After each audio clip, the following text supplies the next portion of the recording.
Alright guys, gals, and everything in between, I'm here today to review to you 10 Cloverfield Lane. And it honestly is my greatest pleasure to be able to review to you another Cloverfield movie. Because I've always wanted a Cloverfield sequel. And now, just a disclaimer, this is not a Cloverfield sequel at all. And also, this review is spoiler-free. I will do a spoiler-filled review / discussion in a few days when people have had enough time to see the film. But go out and see the movie, and then come back and we will discuss spoilers in the spoiler video itself. 10 Cloverfield Lane is a Cloverfield universe film. Like how Marvel has their MCU, this is the Cloververse, and this is the next installment in this universe. But it's not a Cloverfield sequel, prequel, or any of that. And it stars John Goodman, Mary Elizabeth Winstead, and John Gallagher Jr., and is directed by filmmaking newcomer Dan Trachtenberg. And if that name rings a bell, he did a Portal short film called Portal No Escape.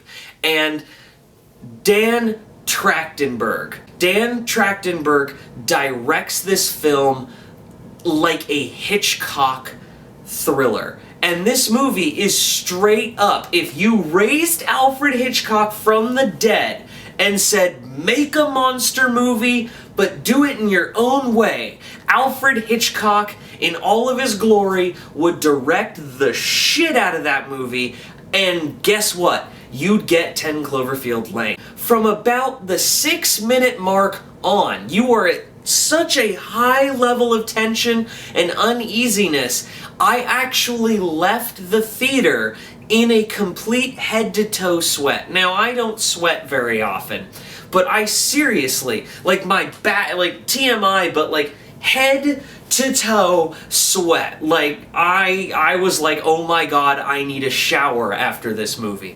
I have never been held at that much tension ever. You'll hear people, like, from back in the day talk about how, like, oh, when I went to see that Alfred Hitchcock movie, I didn't breathe the entire time. Alfred Hitchcock is, like, my favorite director ever. So when I'm sitting there and I watch the movies, I appreciate them, but because I guess we're desensitized now or something, it still holds you at a level of tension, but not that level, and this one did. So Dan Trachtenberg, major props to you. You are a masterclass director now in my book. The real star here is John Goodman. John Goodman delivers an, honestly, I believe, Academy Award nomination worthy performance.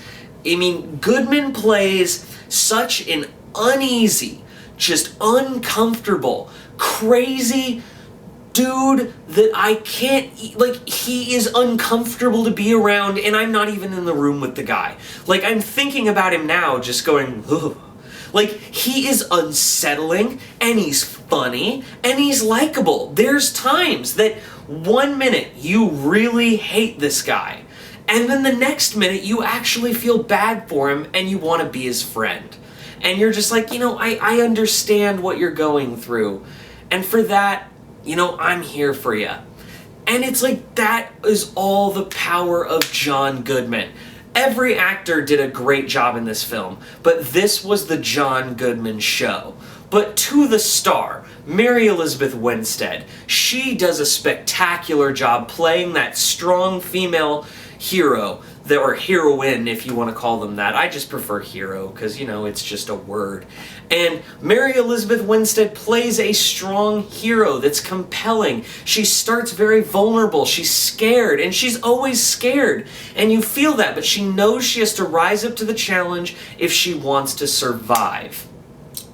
And she does a great job. She acts perfectly, playing these different levels of vulnerability. She's beautiful. She's funny. She has great comedic timing with John Goodman. They have chemistry. Every actor in this has chemistry. And you feel like they've all been friends on set, and that almost played up to it more. So when the characters care about each other, you cared too, because guys, gals, and everything in between, you spend 99% of your time in a room with these characters. So in that sense, it harkens back to movies like 12 Angry Men, which is a great compliment. Also, a random cameo from an actor. If you don't IMDb it, I dare you to guess who it is, and you'll be kind of like, are you serious? And yes, it's him. The character drama is spectacular, and it's not filmed like found footage. It's shot stationary, but the camera occasionally moves. It's dynamic, and it lit up the screen with beautiful cinematography in a cellar. Normally, bunker movies, if you're not careful, can be complete crap, but this one does it in a beautiful and cinematic way. All the tightly knit shots feel so claustrophobic. When John Goodman gets angry and he gets in front of Mary Elizabeth Winstead or John Gallagher Jr., and it's all tight close-ups, so it's like the frame is like right here. Like, you honestly feel boxed in with them, and you're trapped. And one thing that I have to say is a major plus.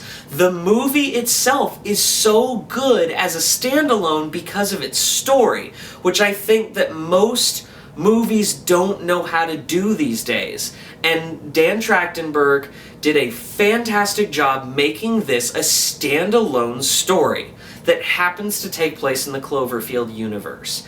And that's the important thing I have to say, is while I was watching the movie, I honestly forgot that I was watching a Cloverfield movie, because I was sitting there just so engrossed by the story, clenching my fists, like John Goodman in the trailer when he's like, only my eyes were open and I was like, oh my god, what's gonna happen next? Because it plays with your mind. The second you start to guess the plot, it does a complete 90-degree angle turn on you, and you're like, oh my god, what just happened?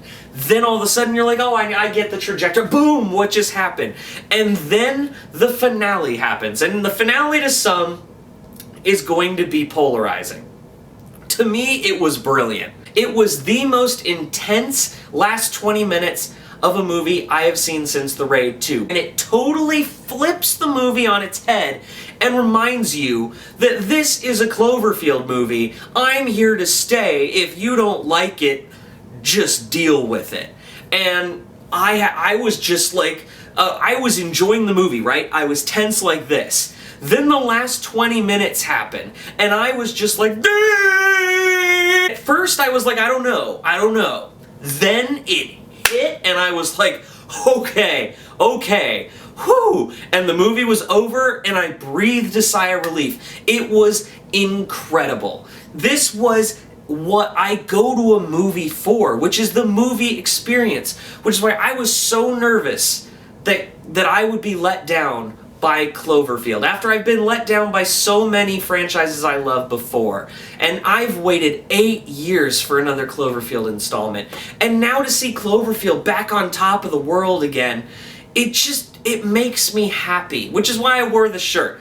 Totally doesn't go with the green screen, so it might look a little weird, but I wore it with pride today because Cloverfield is something special to me. It's always been something special, and I was nervous but excited that it wouldn't have that special place in my heart. And after watching it, it's such a unique and new and original idea for a sequel to make a bold decision and say, we're not going to do this, but we're gonna do this, and you're gonna like it just as much. And I did. I think in the end, looking down the line, another 8 years from now, 10 Cloverfield Lane is going to be remembered, and remembered as something special. To me in particular, something very special. My girlfriend walked out of the theater, and she actually said it was one of the best movies she's ever seen. So this isn't just me fanboying out, because my girlfriend actually didn't really care for Cloverfield 1 because the found footage wigged her out. So this is her saying, this is one of the best movies I've seen, as far as she was concerned. And I was so amazed by it, and the risks it took, and how it took the biggest leap of faith possible, and it nailed it. There are going to be some naysayers, but honestly, when you listen to the naysayers talk, they're just gonna be complaining because it wasn't what they were expecting. And something new is just needed. I loved it. 10 Cloverfield Lane is, quite frankly, a masterpiece, and it's Dan Trachtenberg's first directorial debut. It is a masterpiece. I want to see more from this guy, and I can't wait to see more from the Cloververse. So, guys, gals, and everything in between, 10 Cloverfield Lane is a future classic. It just makes me so happy to be able to tell you guys that it is actually that good to me.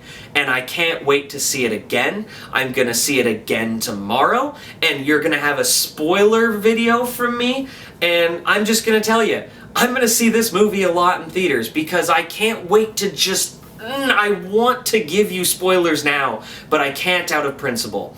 So, did you guys like 10 Cloverfield Lane as much as I did? Did you guys at least enjoy the movie? And I want to know your theories for future installments, but I guess we'll do that more in the spoiler corner. But just don't forget to like and subscribe. Got plenty more videos coming to you. Love you guys.